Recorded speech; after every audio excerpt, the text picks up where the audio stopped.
Perplexplore arrives on Wednesday, so let's look into what we can expect inside of the Perplexplore event.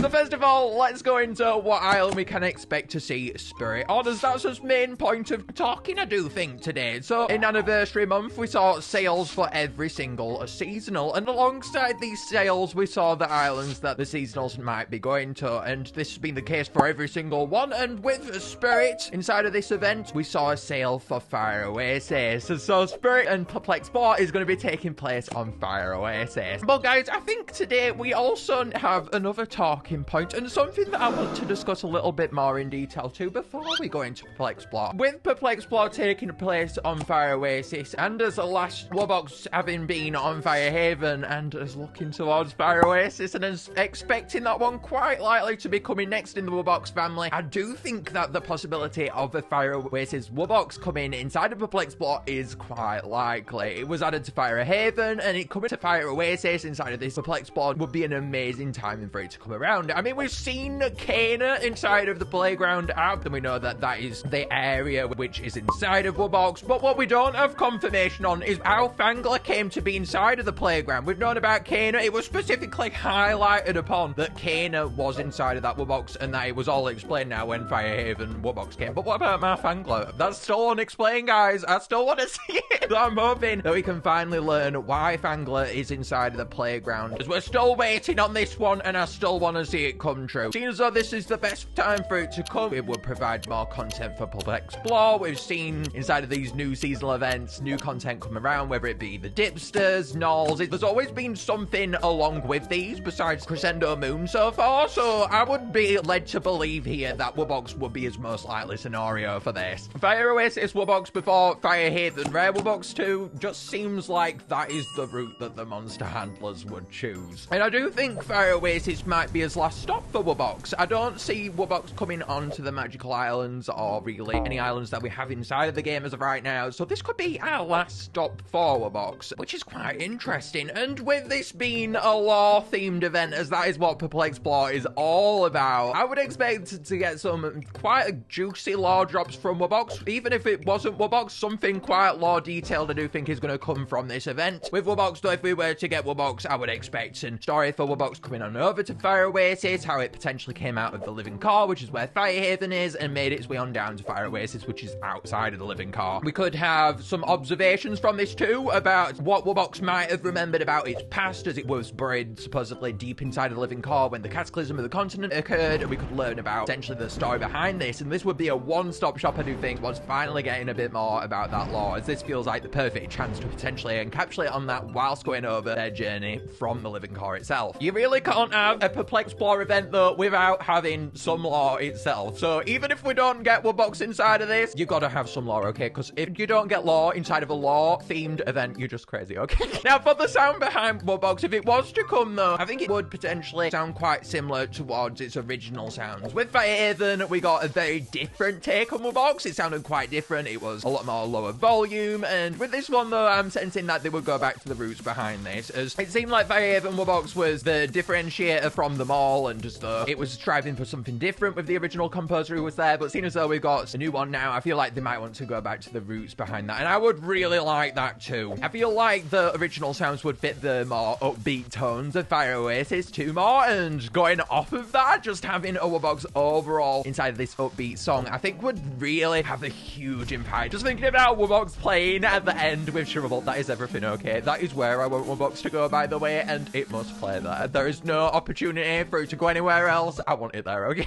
It can go on with a full-on hardcore sound. I'm just picturing it now inside of that Shriveled part. This is the true perfecto jamba sauce, alright, guys? Sprinkling it a bit inside of Wallaby and Fangler's verses too, I think would be awesome. Those verses sound like they would honestly captivate on WUBBOX a lot as well inside of the song, but the main point of conversation that you take away from this though is that WUBBOX could make Fire Oasis ascend.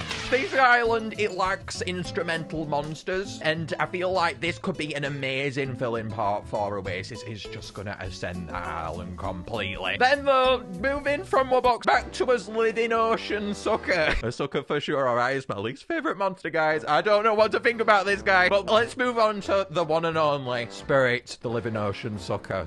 Yes. Spurrit can basically go on Fire Oasis anywhere besides intro and outro. Outro, please leave Shrubble alone, okay? My WUBBOX grand finale. You can leave them alone, but Spurrit can honestly go anywhere. It doesn't really have melody or musicality. It's basically just a voice, okay? We know that to be true. It's Spurrit, alright, guys. The voice actor for Spurrit, though, however, has left Big Blue Bubble at this point and left My Singing Monsters behind. So my guess behind Spurrit would be that it's going to have a new voice actor, who that might be. However, I don't think it's really going to matter because I feel like Spurrit's voice is quite an easy monster to potentially mimic other than other ones. So I do expect this one to not sound all too different. So I don't think it's really a concern. However, I do think it's something quite interesting to point out, as it's likely we might see a little bit more of a different direction for Spurrit this time. I'm hoping that Spurrit, as we went back to his main point though, can potentially elaborate on some unique melodies and incorporate something a bit more meaningful into the Fire Oasis song. I'm not really expecting it, as it's Spurrit. It's a kind of take what you get scenario. It's the boy himself, but if we can have a bit of melody behind it, I feel like that would be way better for the Fire Oasis song, and just potentially having a bit of a redemption arc for Spurrit, dare I say. No, honestly, I don't think I want to go there. It's my least favorite. All right, we'll take what we get. But for the skin too, there's got to be, on this one, lore everywhere. It's supposed to be a lore-themed-based event. It's supposed to be very lore-heavy this. There's got to be lore all over this skin. Monstrous text, what we can decipher around it, scrolls, journals, Dr. Wardney Spurrit's journal, and an exploration theme all throughout. I also would really like if they put an Easter egg too into Spurrit's lore. Spurrit has a lot of lore, which you can go and check out in the cards tab if you're interested, but going back to that and how they underwent the transformation, potentially having a bottle of water towards the side, living ocean water, and hinting towards that, I think would be really cool with this skin too, and an awesome Easter egg. The main thing though, I think, to captivate on with this skin is Spurrit's main investigations into the monster world. Just like Blabbit is a huge lore lover, always seeking out all of these mysteries, answers, and everything. Spurrit needs to encapsulate that, potentially even more. Spurrit is the lore undergoer. It is the lore spokesperson inside of the monster world, and we need to see that all the way through this, and potentially in an investigation that they are undergoing at the moment. I don't think it matters too much what the lore mystery is. I think there's loads of mysteries inside of the monster world, but just overall investigating that inside of this and potentially alluding towards some answers, I think would be awesome. But what this island skin could look like though, look no further than wonderful Ral's design. Ral has come up with a design for Fire Oasis, lots of bones here, a very large exploration theme undergoing with this island, and actually they have alluded towards several things here. So we have Spurrit's hat towards the side, a lovely Easter egg there, some dinosaur bones, potentially a reference in towards the Fossilosaurus at the very back of the island, and we have some nets captivating on Fire Oasis's location inside of the living ocean, and also towards the very bottom, papers, but most importantly of all, we've got some maps here that are indicating towards where this skyship could have gone. Where the skyship went is a huge mystery inside of the monster world. From the dawn of fire, it's always been stated that it makes 2 stops before it comes on over towards the continent, but those 2 stops, they have remained a mystery, and remained a mystery, so they have. However, with this skin, we are finally potentially seeing an alluding answer towards this mystery, which is awesome. It's just like this, something that we need inside of this skin to really amp it up, I do think. And if I have one word of warning for this skin or whatever, I just want a critter, okay? Inside of Echoes of Eco, we saw a critter-based event, okay, and we got no new critter. Do you know how harmful that was? I mean, Sugarbush Island, we got all of those new critters around it, it made up for it. I thought that was perfect. It made more sense for the event, but this time I want at least 1 new critter from these skins, okay? Just 1. If we can have the Toad dress up as a more exploration themed critter, or just give it a pirate hat, just do something, okay, with the critters, more than anything from these events. I just want 1 alright. We are absolutely going to be seeing an epic fire monster inside of this event too, I do think, which is on Fire Oasis, and therefore we have 3 possible candidates for who this epic fire monster could be. So we have Epic Fangler, Epic Wallaby, or Epic Sneyser, who haven't come out yet on Fire Oasis. So looking at these 3, I did a bit of digging around, and I realized that for the last 2 epic fires that we've got in the past year, we got Epic Growl and Epic Boscus. Both of those are double elementals, so that kind of rules Epic Fangler out of the park, I do think. So that leaves us Epic Wallaby and Epic Sneyser, and if you're asking me out of 2 which one it'd be, I'd say it certainly ain't gonna be Epic Wallaby. I can't see Epic Wallaby suiting Perplexplore. I'm so sorry, Epic Wallaby. Oh, Wallaby, I just want Epic Wallaby. After Prismatic Wallaby, I need a redemption, okay? I did not like those Prismatic Wallabies. But Epic Sneyser, therefore, I do think is our most likely candidate. And we've had from the Sneysers so far. We've had a water, we've had a lava theme, but from this epic counterpart, I want to see a toxic theme. Instead of it being more so volcanic and natural themed, let's make it therefore go out there a little bit more, as you would expect from these variants, and have toxic gases coming from this monster. You always think back to the steam coming from Sneyser, for example, don't you? Let's make it toxic themed, green, purples, radioactive, and let's make that reflected inside of its appearance too. Maybe you could have a snorkel, metallic protection alongside its body against this radioactive substance, or potentially even more cooler, let's make this have mutations based on the radiation. So let's have maybe multiple eyes. That's the main thing that you think of, isn't it, when you think back to radioactivity, or potentially some drastic changes in its arms and its limbs, make them a little bit more bigger, or really different comparisons to the main design. And for this toxic base design, I don't know how Lyco always manages to call back onto my predictions sometimes, but here we are. They have designed a variant for Sneyser on screen right now, and once again they have somehow managed to nail my prediction behind it being potentially toxic themed. So we got the toxic cap at the very top, not to be mistaken for a kazoo. Yes, I don't know how I made that mistake inside of my Rare Wubblings prediction video, please forgive me, but this time it is an actual toxic cap on top of this monster, more so a lid I would say, replacing the volcano, shall we say, at the back of Sneyser. And then we've got some geysers instead, this time resembling what you'd find inside of a sewer for the noses coming from this, and a really cool eyes. The eyes are absolutely amazing on this, and the circular components towards the legs, so awesome. As well as our epic fire, we also need to talk about a rare fire, as that is something that could be coming as next Amber Island wave arrives with Perplexplore. However, Amber Island's waves have now ended. We've seen Knolls come along, and that was our final new monster on Amber Island out of the initial waves. So it's unknown now if any new rares are going to come in the waves afterwards. However, going back to our release schedule that we've been seeing, we've seen all of the rares come in the order of all of the monsters that they've been coming, and therefore we had Rare Pong Ping last, who was from Wave 5, and therefore next up we have Wave 7, as Wave 6 didn't have a new monster, and inside of Wave 7 we got Candelabra and Tiawa. And if you to ask me out of these two which one it could be next, I'd point you towards Tiawa. Candelabra I think is in a class of its own, and I feel like it kind of needs its own time to shine, so I don't feel like they do that inside of a main event, as it feels like the Quints are very special and they probably want to keep them that way. We are, however, getting a new epic fire monster at the same time on Amber Island too, as now all of the epics have come out. There's no reason to withhold these epics and new rares that are going to come along from Amber Island. So I'm assuming that Epic Sneyser, or whoever it might be, will come on over to Amber Island at the same time, and therefore I think there's possibility behind getting a rare is actually a little bit unlikely this time. So this Wednesday then, let's go over what we've got now. We've got Spurrit coming along as Perplexplore's first time it happening with the new island skin for Fire Oasis. We've got the new Epic Fire, whoever that might be, supposing it might be Epic Sneyser, and then a 50-50 chance of Fire Oasis WUBBOX and Rare Tiawa. All I have to say is let's prepare for the Spurrit invasion on Fire Oasis. He's coming along now on his little living ocean, taking his sip of that living ocean water. Let's just hope that Fire Oasis doesn't flood over. This is my least favourite, and it's a lot alright, this boy. I'll huzz now you later though for now, guys. No.